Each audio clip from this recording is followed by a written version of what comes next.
Hello, thank you for joining IHS Markit's educational series. I'm Jocelyn Lewis, and today I'm joined by Brett Hickey, who's the CEO and founder of Star Mountain. Today we're going to be discussing investment trends in the U.S. lower middle market. Hi, Brett. How are you doing today? Thank you for joining us. Pleasure, Jocelyn. Great. So first question I have for you is, given your three investment strategies of private debt, private equity, and secondaries, which of these strategies has provided more opportunities or challenges over the past 6 months than the others? It's a great question.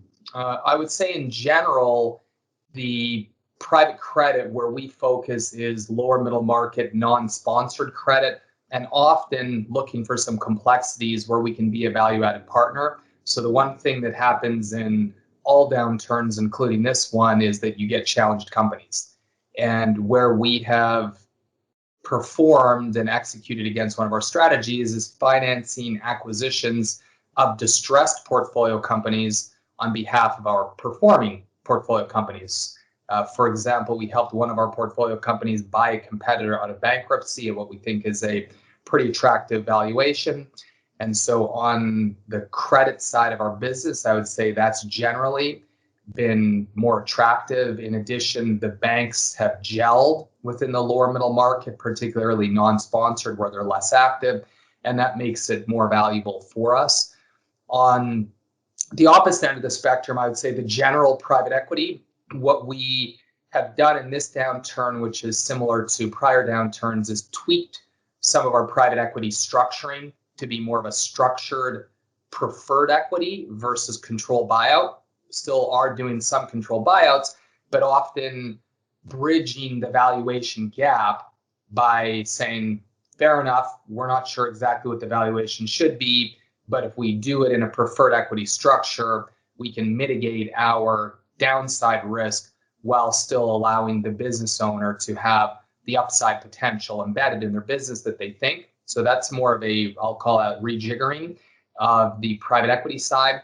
And then in the secondary business, it's been interesting. We're seeing a lot of different type of deal flow. We tend to be less of a distressed buyer in general within secondaries. We more like performing secondaries where an investor wants early liquidity versus challenged assets. And that has been something that we're seeing a very large growth in the amount of deal flow and pipeline of opportunities, but we were pretty reserved to act in the last couple quarters because it really wasn't clear what recovery was going to look like from COVID. So hard to know if something's a temporary downturn or whether in fact it's a long-term downturn. So I'd say the secondary business was slower, but I think is actually going to be a very large opportunity set, which is what we're starting to see now on a go-forward basis. Yes, that makes a lot of sense. And just curious, have you been in the secondary market for a while now? Because we have seen more investors interested in the secondary market, specifically for private debt, than, call it, 6-12 months ago? Yeah, it's a great question, Jocelyn. We have, in general, my partners and I have been evaluating and purchasing portfolios of assets, even back before they were called secondaries, on behalf of other insurance companies and asset managers, where it was just called really buying portfolios of investments. So that is something that I've been doing now for about 20 years personally, and other teammates of mine for even longer. Within credit in particular, that is really a burgeoning asset class, which, as you well know, over the last decade has grown dramatically in size, scope, complexity. And unlike private equity, private credit has a lot of nuances associated with it. Somebody can say this is a senior loan strategy. Senior loan might mean first lien, second out. It might mean second lien. It might mean mezzanine. And mezzanine can mean something very different than what it used to mean. So I think the complexities and the size of the market has gained a lot of attention by investors interested in that asset class and the opportunities that generally present themselves in any mature asset class, as well as something that's historically more attractive where valuations are lower in downturns. So we are seeing a lot of interest and activity there. And I would presume that there will be some restructurings and some complexity from this downturn, because I think there's some private credit investors that might have put money to work in a way that had higher risk associated. And so we're starting to see some of these, managers unraveling portfolios with questions to what the future will look like. And so unlike private equity, I think one of the other things you're going to see more of in private credit is complete fund restructurings would be my guess. Yeah, that's all quite interesting. One other question that I have, you had touched on the fact that you're able to do some maybe preferred shares in your investments. And do you think that this is an area where you see bigger opportunities by being more flexible with the way you're structuring your investments? Or what do you see as some of the biggest opportunities for investors in this volatile market? Yeah, it's a great question. When taking a step back, when I started this business 11 years ago, the philosophy behind it was to really create a large market capability firm and a flexible capital solution approach. So if you kind of peel back all the jargon of the finance industry and you just think about the context of any good business, you want to be customer centric. And at Star Mountain, we have both customers and clients, of course, being our investors. So we want to be able to sit with business owners and say, who are you? What are you looking to achieve? And how can we help you? And instead of trying to fit it into a box, which is sometimes a square peg into a round hole type of situation, we really wanted to be a customer service oriented approach and try to come up with solutions. So we think of ourselves as a solutions oriented partner to work with what the business needs and what the business owners want, because those two things, there might be very different trajectories. Here's a business opportunity set, but maybe you have a business owner that's in their mid 60s and says, I see that there's a really clear path ahead, but I just don't want to put the investment dollars into building it, or whatever the situation might be. And so we wanted to make sure that when we built Star Mountain, that we could be responsive to those different needs and desires for business owners. And then in a similar vein, for our clients or our investors, is talking to them about what they're looking to achieve. Some of them are looking for multiple capital, long-term capital gains, more along the private equity lines. Some of them want stable, consistent yield. Some of them are really focused on portfolio construction, risk mitigation, looking for less correlated assets.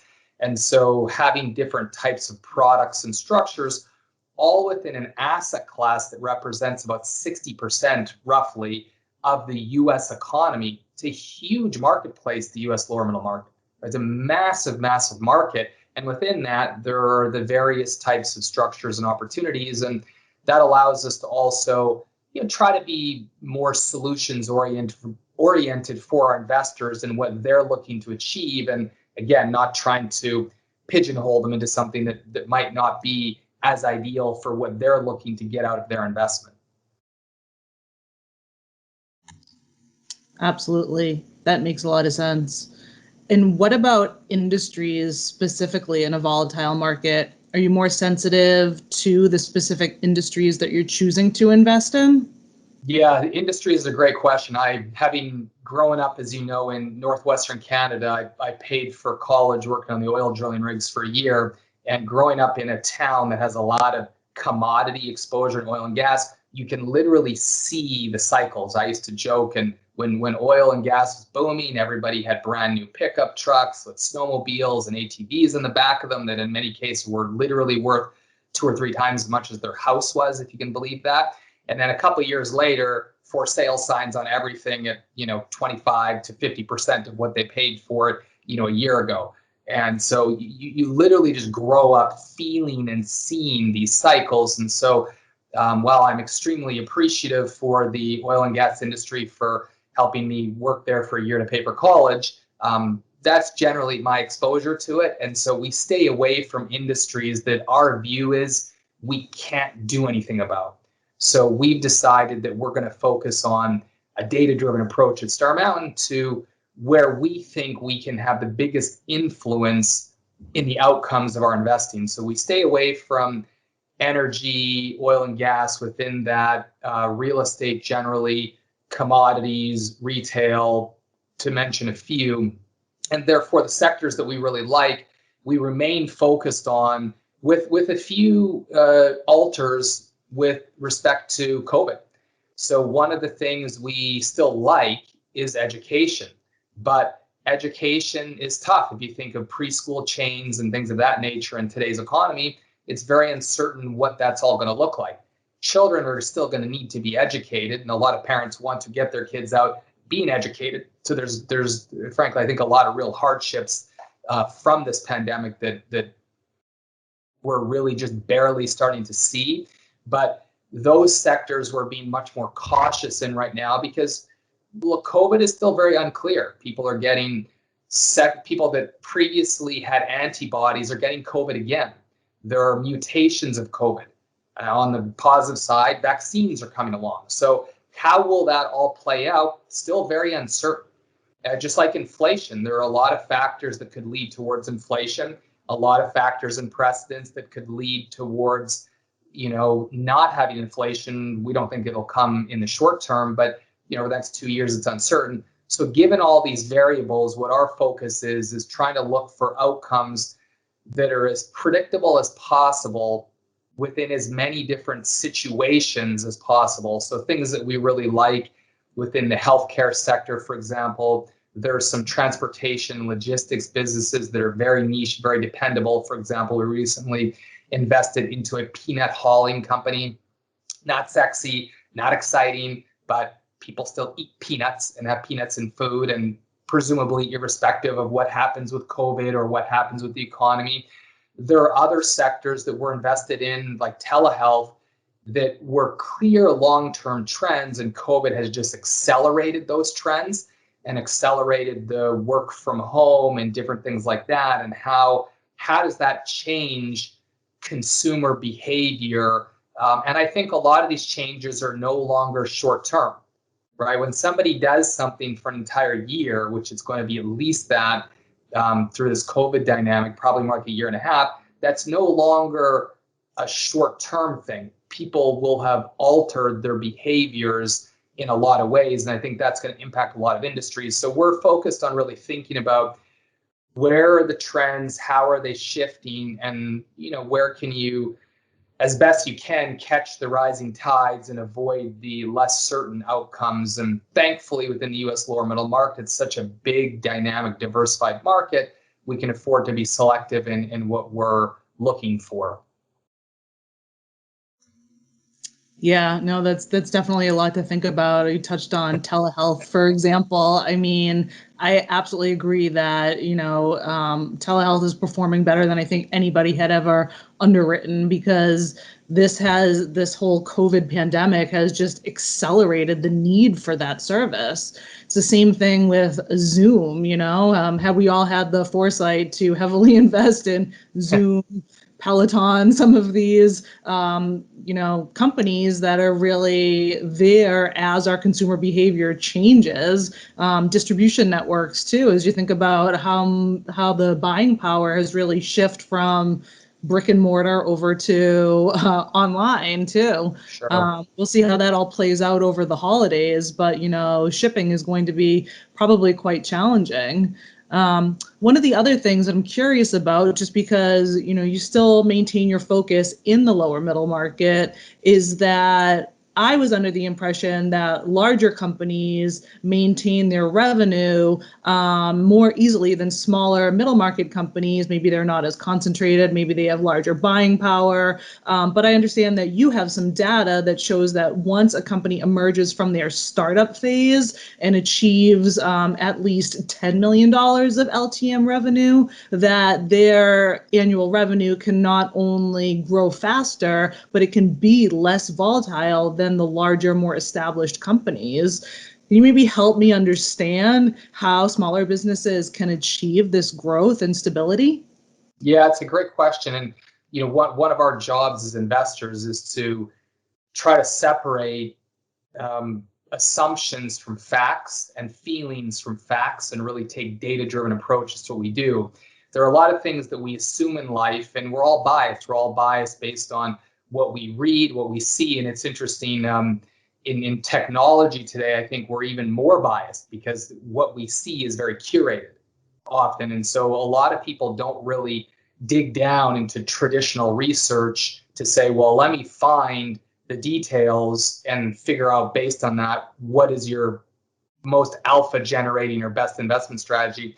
So what we've done is really focused on where are there systematic risks and how to avoid them. And one of the ones that you bring up is startups, for example, have an extremely high failure rate. Now, you can potentially make a lot of money there. That's not what we built our core discipline on, because we're looking for systematic, repeatable, alpha generating investment strategies. And as a result of that, we stay away from more volatile sectors. For example, we talk about oil and gas. You can make a lot of money there if you're an expert in it, really know what you're doing, but it's generally going to be a more volatile outcome. So that's just something we've chosen not to pursue. So if you can grow, as lower middle market census data from third party has shown us, if you can survive, which there is a survivor bias, right, which we fully acknowledge, but if you can survive the extremely high failure rate of being a startup and get your revenue over 10 million, interestingly enough, those businesses on average tend to, based on the last decade or so of time period that we have the data on, they tend to grow revenue on average faster and in a less volatile manner than S&P 500 companies where there's, again, clear public data on. So that doesn't mean you can just give money to a lower middle market company and it's going to do great. But interestingly enough, those business owners, when they built through and they've survived, they're survivors. And it's almost like hiring people, right? You've hired a lot of people across your career. And when you hire people, you look for people that have grit. So it's almost like grit, right? If you can make it through being a little startup, which is filled with pains and challenges, if you can get through that, it's almost like you've ran the gauntlet. You have grit.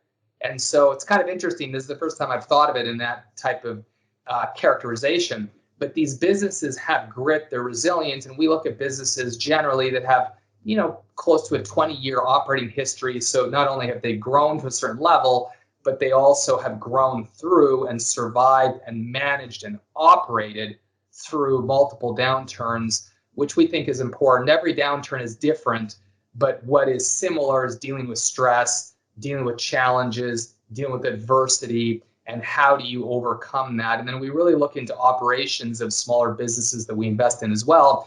And one of the things that's just easier for a small business to have versus a big company, it's easier, doesn't mean they always have it, but it's easier to have a strong culture, right? If you have 100 employees versus 10,000 employees, in 100 employees, it's a lot easier to have more of a family type of dynamic and feeling where people really care about each other and are engaged. And even at Star Mountain, we continue to win different awards on culture, and we think that's very important. And we see it in downturns where employees band together and say, all right, we know that everybody's taking a pay cut or not getting a bonus or whatever it is, but we're banding together, we're locking arms, we're working together. I kind of think of it as rugby or something. You lock arms and you march forward together. For any rugby players out there, rowing, whatever analogy you want to put together, but people band together instead of sitting there saying, oh, well, it's just this big corporation, I'm going to pay less attention, look for another job, which tends to then be a negative spiral, versus people saying, my employer cares about me. In many cases, there's better alignment where people will have ownership. For example, at Star Mountain, because you could call us sort of a lower middle market business into ourselves that I'm the CEO of, 100% of our employees at Star Mountain share in the profits and carried interest of our business. So when people look at challenges and obstacles, they're thinking about how it can impact them directly. So some of those things, there's no quantitative data behind how much that impacts it. But if you take a step back and you say, well, if you have a stronger culture and you have strong alignment, economic alignment of interest with people, and you have real relationships with vendors, suppliers, and so forth, and you've operated through challenges before, those things we believe have merit. And if you look at human talent and you look at the predictors behind human talent, it actually is somewhat similar. When you look at grit, as we talked about, that's a really big predictor. Matters more than, like GPA matters a little bit, which school you went to matters a little bit, but there's actually very little correlation in any data people have found around that. And lastly, some other data that's somewhat interesting and aligned with this is both from Standard & Poor's and from Moody's, where S&P did a study and they looked at loans and said, which loans have higher default rates, larger loans or smaller loans? And I'm, of course, simplifying this. But what they found is that their smaller loan bucket of loans under 100 million had a 3 times lower default rate than their larger loans. And so if you think about something and say, well, wait a minute, when I'm putting money into the larger loan market, I'm getting a lower return, but I'm expecting it's because there's lower risk. Well, what people forget to factor in is market efficiencies and supply demand. Just like if you buy a house in Greenwich, Connecticut versus Tampa Bay, Florida, same house probably has a dramatically different cost, right? So it's no different than that. People underestimate the impact of supply demand and market efficiencies, and they just assume risk and reward are perfectly correlated, which we don't believe they are. Moody's also did a study and they said, well, that's nice. You told us what happened, but we want predictors. And so Moody's study said which variables over their roughly 25-year study are going to have the highest probability of predicting a default. And what they found is that company size does matter, but it was the lowest variable from a relevancy or predictive capability, and amount of leverage in your company was the highest. So all else equal, you could perhaps, there's no guarantees in life, but you could perhaps lend money to a smaller company with less leverage, and that loan might be safer than a big company with higher leverage. So it's not, it's not a single variable equation, just like revenues and whatnot. And that's what I think people get lost in, is big companies have certain advantages and have certain disadvantages. It depends a lot on the company, your customer diversification or concentration, so on and so forth. I'll stop there, but I think that's a great point. And we always encourage people to just say, focus on facts, dig for data, look for correlations, and then take a step back and logically think through what impacts things, because we all have experiences in our lives. And if you pull from those experiences, you can often draw some good conclusions as well. Yeah, certainly. And it's also the kind of storytelling aspect too, right? Like every company has their story. Sometimes you might see a different version of the story, but you say, I've seen this before. Recognition. Yep, absolutely. Yeah, and you can almost not predict what's going to happen, but you could say, this is what I've learned previously, and see if that resonates. You bring up an interesting point, just to interject one little tidbit. Yeah. It's a lot of people have asked us, why do we bring these complementary investment strategies all under one umbrella at Star Mountain? And our junior team loves it, because what they start to understand, it's like I sit on the global board of Harvard's Alumni Entrepreneurs Organization, for example. And the things that we did at Harvard Business School, case studies, right? So people talk about MBAs, and one of the most valuable ways to learn is case studies. People also talk about the private equity industry and refer to it as being an industry of an apprenticeship business, which really just means you need to learn, you need to go through reps, because to your point, Jocelyn, it's pattern recognition is one of the things that you gain from experience. Well, doing secondaries is fantastic, because you're basically just getting constant, hundreds and hundreds of case studies of, well, what happened? How did this play out? And getting the real stories and listening to people engaging. And you complement that with the bottoms up, actually talking to business owners about how did your performance go and why, and you start to marry those two sets of data and knowledge. And we think that makes our team and our information set just that much stronger in both sides of the direct investing and secondary fund investing business. Sorry to interject a little point, but that's I think information and data and experience is critical. which I know you guys live in, of course, with your firm, and giving people the data tools to actually analyze their data, look at it, look for patterns, and pull and extract learning to give a call out for your platform. Oh, thank you. Yeah, we're just looking to help illustrate the story with the numbers and the facts and the nice charts, and all in a very in a platform that has a great user experience. So yeah, certainly. And I guess another question I have is, so you mentioned, we talk about these stories that you've seen previously, you learn from experience, also touched on the fact that there's just, volatility in the market, and market timing matters too.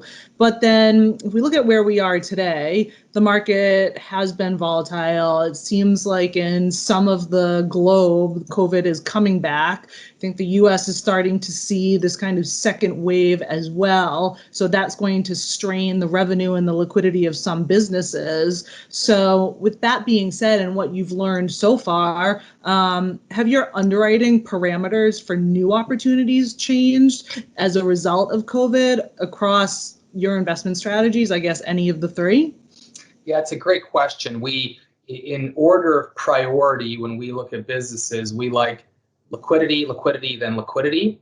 And the importance of liquidity is just crucial in all markets. So if we were having this conversation 4 years ago in 2016, the jargon of the day was, what inning are we in a baseball terminology? And I said, well, I grew up in Canada playing hockey, so I'm not sure. I'm not very good at baseball, but I think there's a lot of risk in front of us. And so in a similar way, heading into a toppy market, then being defensive, having low leverage, high liquidity is just critical. It's critical in any economic environment, because you can have macroeconomic factors and you can have idiosyncratic risk factors of a business. So we think that prudent management, especially if your goal, depends on your goal, right? There are some investment objectives that say, you know what, swing hard, get after it. We know the failure rate's going to be low or high, but if we're successful, it'll be huge, like venture capital, right? You might make maybe 100 times your money, but you might lose your money. And so those are different strategies. So I think a lot of it depends on what an investor is trying to achieve, and then you work backwards for, well, what type of investments and what type of company structures do you look for? For us, where capital protection is a very critical thing, and one of the people that has been a good person to learn from in some of my studies is Warren Buffett. And though he focuses a lot more on public markets, one of the key things that he used to talk a lot about was the concept of the value in compounding. Well, if you're trying to compound your money, you really need to avoid your losses. If you can not lose money, it's amazing the impact of compounding consistent positive returns is. And so for us, it's still really the same philosophy, believe it or not. We still think there are a lot of risks in the market today. There were a lot of risks then, and there are macro risks today that I think are just as big as they were a year ago, which is perhaps scary. And the amount of liquidity in the public markets is enormous, and valuations are really high. So I think the one thing that we've really been even extra careful of, I mentioned on the private equity side of our business, is being careful on, what's the value of something, because the valuation multiples that we're seeing today seem pretty high in our opinion, and it's unclear if they will stay like that. When you have a lot of liquidity and extremely low interest rates, you can mathematically afford to pay higher valuations for companies. But if that were to change, that could have a massive impact on what future values look like. And so that's been, I'd say, the biggest change for us, is just keeping, I'm a 42-year-old CEO, knock on wood, we'll be doing this for a long time. And so we really take a long-term approach into what we're doing, and we don't need to win every deal. We just need to avoid the challenge deals in how we approach life. So I think it's a bit situational, but that's how we look at the world as a firm and from a strategy perspective. Yeah, that makes a lot of sense. I couldn't agree with you more that cash is king and will always be king, because cash is king as well.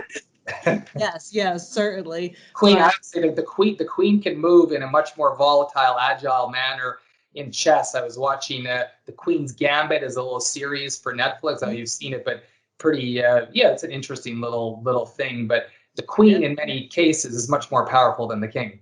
Yeah, definitely. I definitely agree with that. But Nice it's to interesting because so right before COVID, all you heard about was fundraising and the amount of dry powder that people had available and that they were looking for deals.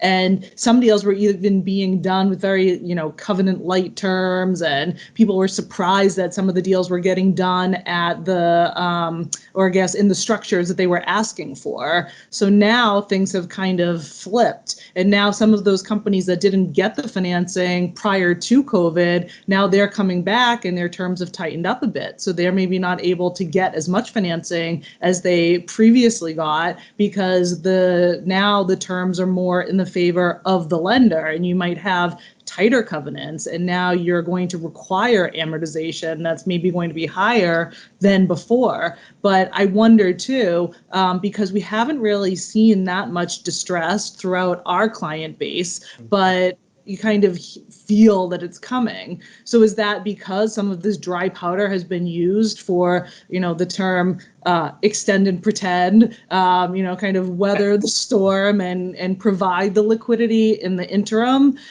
It's just, I find it difficult to really know, but I think as we touched on, you've seen the story before.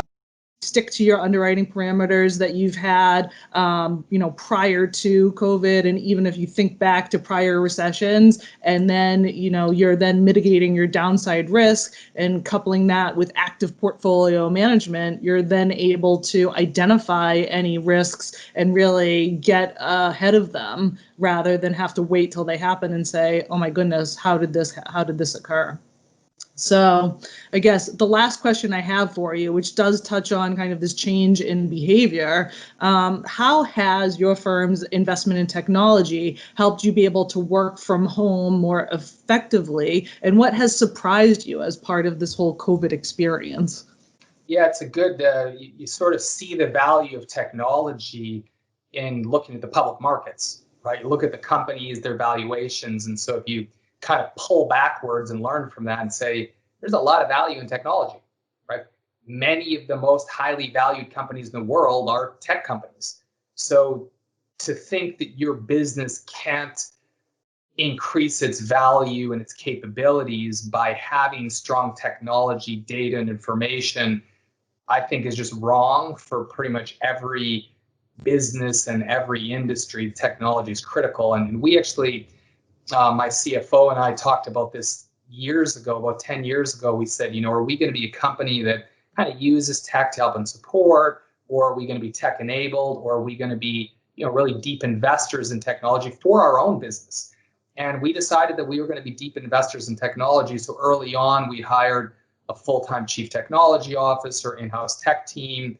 We opened up our first office in India over a decade ago from a data entry capabilities perspective to match with data and customized databases, and working with vendors and firms like yourselves that have real specialization and great software capabilities, we think is critical. It's an investment in time, it's an investment in money, but if you're building for the long term, which hopefully we all are in the investment business on behalf of our clients, our team, and so forth, I think it's critical. So as a result of that behavior and decision that we made early on, now it's also easier. When I started this business, I was 31 years old, wasn't married, didn't have kids, was willing to take a higher risk investment in my own business because a lot of that infrastructure and tech that we invested in, it's unclear how it's going to pay off, when it's going to pay off, but it was very clear that the potential advantages from it were huge.